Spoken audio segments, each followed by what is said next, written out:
शर्मा नाम का एक ब्राह्मण एक छोटे से गांव में रहता था और एक दिन उसने एक अमीर किसान के लिए अनुष्ठान किया, जिसने उसे उपहार के रूप में एक बकरी दी।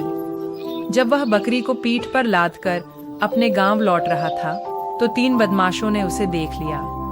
बदमाश भूख से मर रहे थे और बकरी को अपना भोजन बनाना चाहते थे, इसलिए उन्होंने ब्राह्मण से बकरी छीनने की योजना बनाई। योजना यह थी कि ब्राह्मण को डरा दिया जाए ताकि वह बकरी छोड़कर भाग जाए। ऐसा करने के लिए एक बदमाश रास्ते में ब्राह्मण से मिला और पूछा कि ब्राह्मण जैसा धर्मात्मा व्यक्ति कुत्ता क्यों ले जा रहा है।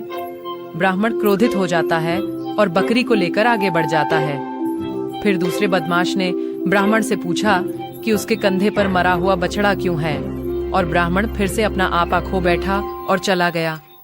लेकिन अब ब्राह्मण हैरान था और उसके मन में संदेह का बीज घर कर गया था। अंत में तीसरा दुष्ट ब्राह्मण से मिला और उसने बकरी का नाम सुअर रखा और पूछा कि एक पवित्र पुजारी एक अपवित्र सुअर को क्यों ले जा रहा है। इससे ब्राह्मण बहुत चिंतित हो गया, क्योंकि अब तक वह सोचने लगा था कि क्या जानवर वास्तव में एक राक्षस था जो समय समय पर अपना आकार बदलता रहता था। वह बहुत डर गया और बकरी को सड़क पर छोड़कर अपने घर भाग गया। फिर बदमाश एक साथ आए और तथाकथित उच्च शिक्षित ब्राह्मण की मूर्खता पर हंसते हुए बकरी को ले गए। इसके बाद उन्होंने खुशी खुशी बकरे को खाया।